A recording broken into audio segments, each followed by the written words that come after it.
আসসালামু আলাইকুম। আজকে আমরা আমাদের হ্যারি পটার ব্যাচের উইকলি এক্সাম 4 এর সলিউশন দেখবো। উইকলি এক্সাম 1, 2, 3 অলরেডি হয়ে গেছে। এইটা ছিল আমাদের ম্যাট্রিক্স এবং নির্ণায়কের উপর।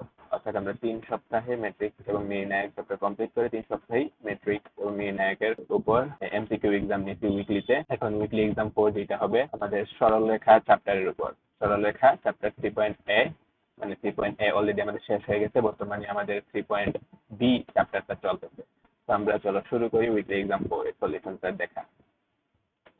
এখানে প্রশ্ন কি বলছে? প্রশ্ন বলছে এক অক্ষ থেকে একটা বিন্দুর দূরত্ব 5 একক হলে এবং এক অক্ষের উপর অবস্থিত বিন্দুটির স্থানাঙ্ক কত? তো আমি একটা বিন্দু ধরে নিই পি, তো পি আলফা কমা বিটা ধরে নিই তার স্থানাঙ্ক। এখন কি বলছে? এক অক্ষ থেকে কোনো বিন্দুর দূরত্ব। তো আমরা একটা চিত্র আঁকি, আমরা একটু সুন্দর করে দেখাই। যদি ধরে নাও এটা যদি আমি এখানে নেই, এই ধরে নাও পি বিন্দু, তো বলছে এক্স অক্ষ হতে দূরত্ব। তো এক্স অক্ষ হতে এই হচ্ছে এক্স অক্ষ, এক্স অক্ষ হতে দূরত্ব হচ্ছে এই এতটুকু।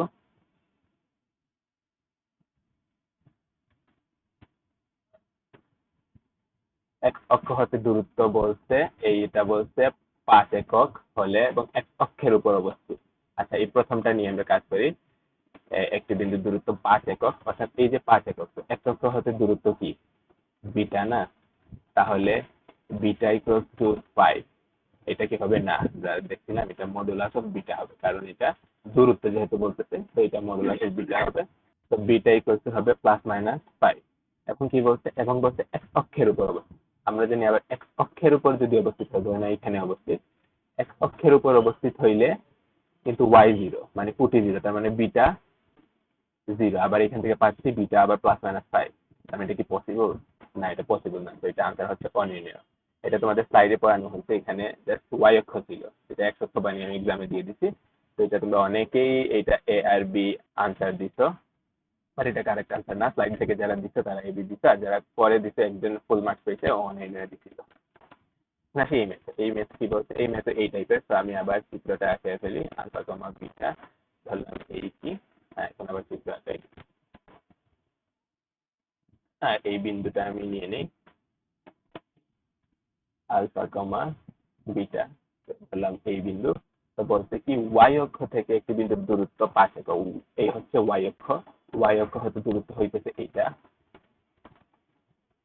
তো এইটা বলে দিছে, এটা বলে দিছে যে 5 একক। তো ওয়াই অক্ষ হতে দূরত্ব কি?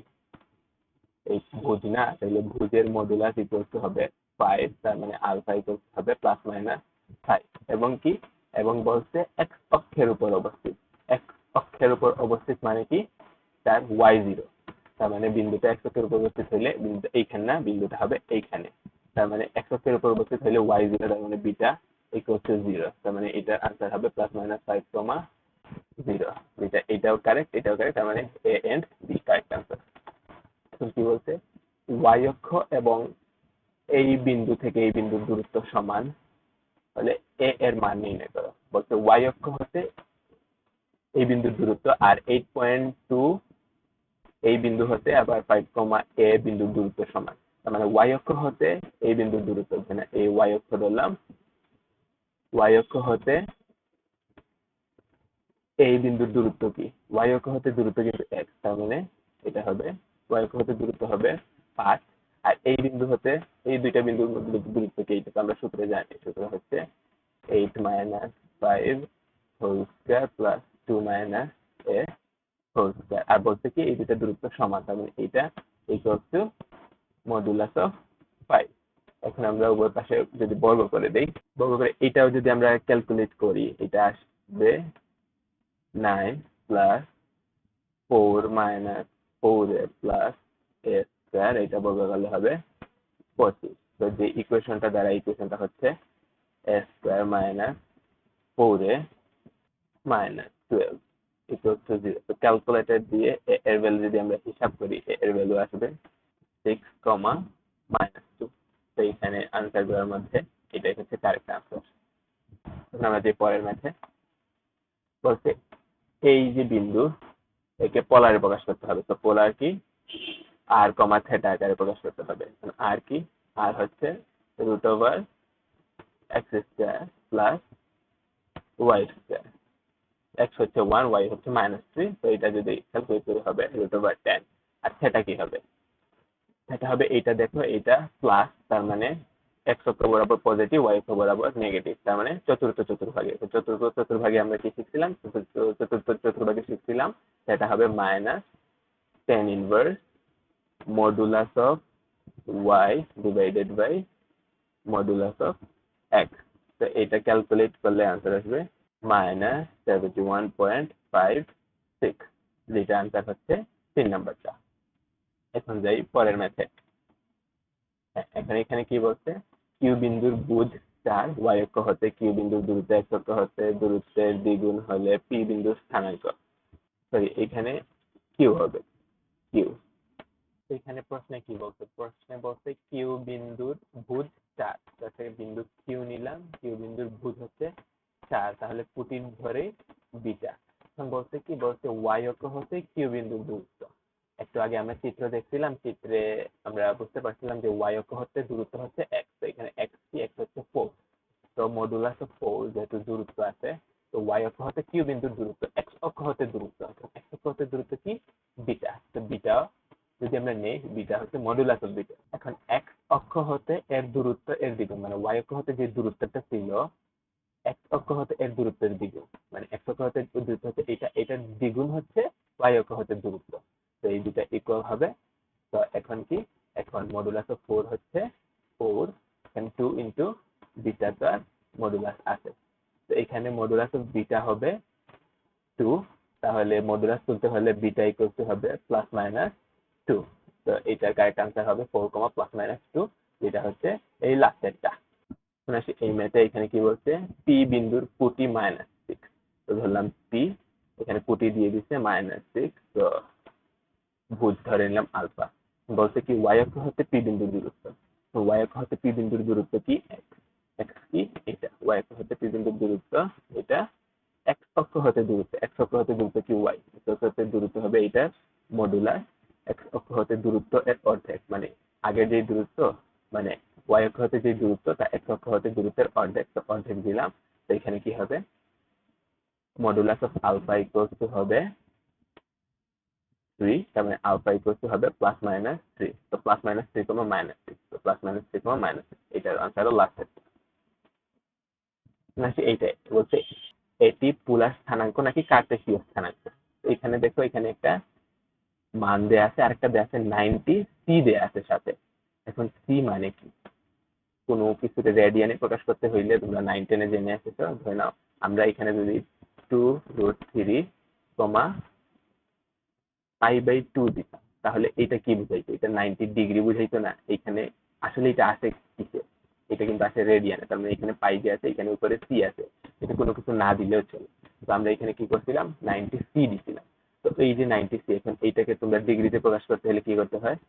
90, এটা আছে রেডিয়ানে, তো রেডিয়ানে ডিগ্রিতে প্রকাশ করতে হলে 180 ডিভাইডেড বাই পাই, এটা হচ্ছে ডিগ্রি। তো 180 ডিভাইডেড বাই পাই দ্বারা যদি গুণ করো, आंसर আসবে 5156.62 ডিগ্রি। তো এইটাই হচ্ছে আমাদের ডিগ্রি। আর এখানে তোমাদের আছে আর এর ভ্যালু, তার মানে এটা কি? এটা হচ্ছে একটা পোলার স্থানাঙ্ক। বলতে কি বলতে, এই দুইটা বিন্দুর মধ্যবর্তী দূরত্ব কত? তোমরা যদি হালকা কোশ্চেন চিন্তা করো যে এই যেটা আছে এটা 0 ডিগ্রিতে আছে, আবার দুইটা আবার 360 ডিগ্রিতেও আছে, 0 আর 360 কিন্তু সেম, মানে যদি ঘুরে আসে আবার একই বিন্দুতে চলে আসবে, তার মানে এটার মধ্যবর্তী দূরত্ব কিন্তু 0, মানে দুইটা একই বিন্দু। আর তোমরা যদি নর্মালি হিসাব করতে চাও, তাহলে সূত্র কি ছিল? r1² plus r2² minus 2r1 r2 cos এই θ1 মাইনাস θ2। তো এই সূত্রে সবকিছু বসায় দিলেই দেখবা आंसर 0 চলে আসবে। আচ্ছা, এখানে রুট ওভার আছে, आंसर দেখবা 0। এখন এটা কি? এটা বলতে বর্গকে কি আয়তক্ষেত্র বলা যায়? এখন এটা তো আমরা ক্লাসে পড়ছিলাম, মানে কি বর্গ কি? বর্গ যখন সব বাহুগুলা সমান হবে এবং কোণ 90 ডিগ্রি হবে, আয়তেরও কিন্তু কোণ 90 ডিগ্রি, এবং আয়তের শর্ত কি ছিল? বিপরীত বাহুগুলো সমান। ধরে নাও এই হচ্ছে আয়ত, যেখানে এই পি আর এইটা পি, আর এই দুইটা বাহুও সমান, মানে আর এই অ্যাঙ্গেলটা হচ্ছে 90 ডিগ্রি। আর বর্গতে কি, বর্গতে ধরে নাও সবগুলা বাহু হচ্ছে সেম, মানে পি পি পি পি, আর এটা হচ্ছে 90 ডিগ্রি। তো অ্যাঙ্গেলের দিক থেকে তো আমাদের হিসাব করার দরকার নেই, এখন বিপরীত বাহুর দিক থেকে আসি। তো এই দুইটা বিপরীত বাহু সমান, এই দুইটা বিপরীত বাহু সমান। বর্গের ক্ষেত্রে কি, বর্গতেও কিন্তু এই দুইটা বিপরীত বাহু সমান, আবার এই দুইটা বিপরীত বাহুও কিন্তু সমান। তার মানে বর্গকে কিন্তু একটা আয়তক্ষেত্র বলা যায়। এটা ক্লাসে দেখছিলাম, আবার দেখিয়ে দিলাম। এখান থেকে সমকোণী ত্রিভুজের সকল বাহু কি সমান হতে পারে? যাতে সমকোণী ত্রিভুজ আঁকাই, এই ধরে না একটা সমকোণী ত্রিভুজ, এখানে ধরলাম এই দুইটা বাহু সমান, এটা এ এ ধরলাম। তার মানে এইটা অতিভুজ কি হবে, অতিভুজ হবে a square plus a square, root over a square plus a square equal to হবে √2a। তাহলে তৃতীয় বাহু কি সমান হচ্ছে, তৃতীয় বাহু মানে অতিভুজ তো আর সমান হচ্ছে হচ্ছে না, তার মানে এটা কি সকল বাহু সমান হতে পারে না। এখন যাই পরের ম্যাথে। পরের ম্যাথে কি বলছে, সমকোণী ত্রিভুজের দুটি বাহু কি সমান হতে পারে। আমরা এর একটু আগের যে কোয়েশ্চেন ছিল, এই আগের কোয়েশ্চেনের দুইটা বাহু সমান ধরে অতিভুজ যে ভিন্ন আছে এটা দেখাইছি। তার মানে কি এখানে দুইটি বাহু কি সমান হতে পারে, পারে। এই হচ্ছে আনসার। তো এই ছিল আমাদের 11টা কোয়েশ্চেন। তো দেখার জন্য ধন্যবাদ।